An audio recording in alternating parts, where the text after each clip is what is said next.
A notable guy's non-tendered.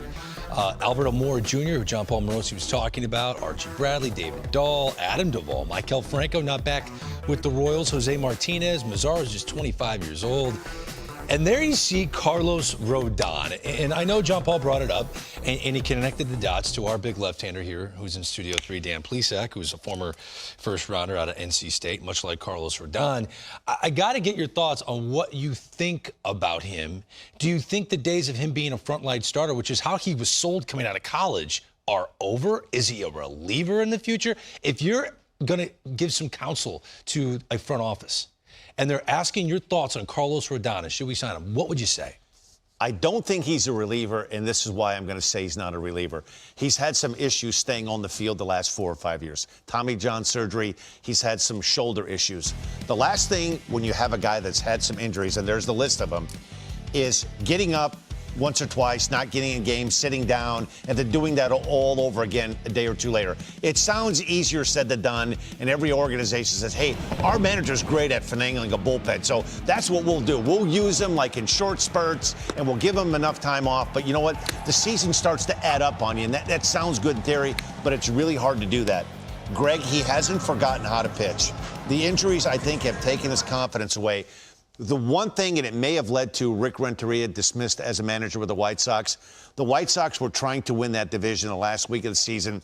They put Rodon in some really difficult spots. Bases loaded, nobody out against the Cleveland Indians. A guy that's been a starter all of his career, maybe every occasional coming out of the bullpen. They tried to use him in short relief, like in the 8th, 9th inning, high leverage, bring him in. I don't think he's built for that, but I do think this. If you're a team that can be willing to give this guy the ball every 5 days and maybe skip him a turn or two to keep him healthy, his velocity was back up. He was 97, 98 when he came back. The slider is still his best pitch. It was the most advanced pitch coming out of the draft. That's why he went so high in the first round.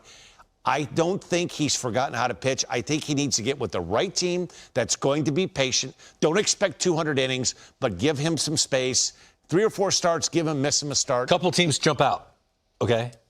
Angels, number 1. Without a doubt. Boston Red Sox. Without a doubt. And I would go Houston Astros. Without a doubt. Right? Those are teams that need pitching. And right now, you're going to get what could be a potentially good pitcher. And we've seen some reclamation projects. Mike Minor comes, another guy example, just signed a 2-year deal with the Kansas City Royals, remade his career with the Rangers a couple of seasons ago. Carlos Rodon's stuff is still really good.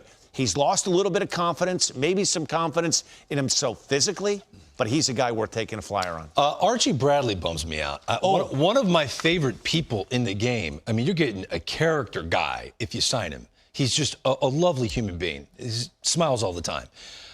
I will say this. I feel like some players can go to a new place and they get rebranded. Remember when Jonathan Scope went to the Brewers and they didn't play him? And everyone was like, ooh, what's wrong with Jonathan Scope? I think that happened to Archie Bradley. He went to the Cincinnati Reds, and we're like, oh, wow, he bolstered the bullpen, and he didn't really get in the game that much. Did his lack of usage in Cincinnati scare teams away? Now they non-tender him a contract, but the Reds are supposedly all in to win right now. Did he get branded by the Reds? He may have, and sometimes that short sample size, we've seen it work in other ways. Drew Pomeranz comes to mind, a guy that had 4 or 5 really good weeks with Milwaukee and parlayed that into a monster deal with the Padres. Archie Bradley is another guy. Now, what might scare teams is you see the drop, but it's not a drastic drop, 8.8 Ks per 9 innings. But what might scare some teams is, boy, he's been used a lot in high-leverage situations 4 years in a row, and you wonder how much is left in that arm. But I would take a flyer on Archie Bradley. The other guy, Adam Duvall, Dave Valley, a darling in Atlanta. I know his average dropped a little bit towards the end, but this is a guy that was mashing. And the way he evolved during the regular season, along with Marcell Ozuna, changed the Braves lineup completely. It was top-heavy for a while going in. Acuna and then Freeman.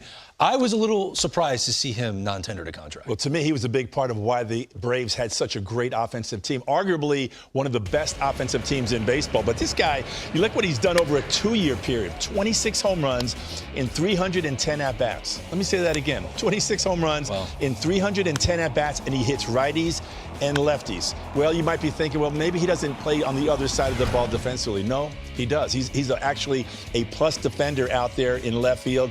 OPS plus the last 2 years, 113 and 117. It's kind of interesting because you guys were talking about two guys who had down years in a short season. This guy has had 2 good years in a row and still gets non-tendered. So it leaves a lot of guys out there starting to wonder, well, what exactly is it that I'm a good major league player? There's a lot of really good major league players on that non-tender list, but now they're out of a job and they're looking for one. There are teams that immediately jump to mind. Like I just played this game with you. The Detroit Tigers took a step forward. They need more power in their lineup. Adam Duvall would help that. San Francisco Giants, they were competitive, surprised a lot of us. You put Duvall in that lineup, that's some thump. He can hit it out of that ballpark. St. Louis Cardinals did not slug, and they need an outfielder that can hit for slug.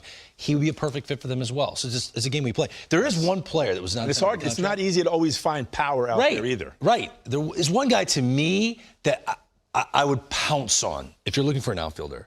David Dahl is not an old player. He's only 26 years old. May I remind you, last year, 2019, before he was injured, he was an all-star because I think he was one of the top 10 offensive players in the game before he was injured. And this is not a Coors Field spike. This guy has the power speed combo, can play all 3 outfield positions. Look at his first half stats in 2019. 308, 12 home runs, OPS of 881. I'm not talking about 2017 like we did with Corey Knebel. I know position players and pitchers are different. This is only 2019. He's a former 10th overall pick in 2012. You are what you are. I'm sorry. I would pounce on David Dahl if I'm looking for thumping an outfield. You with me on that? I'm absolutely with you because I'm not putting a lot of stock in. You had this great year this year, but it was only 60 games. Or you had this bad year this year, and you can't play anymore.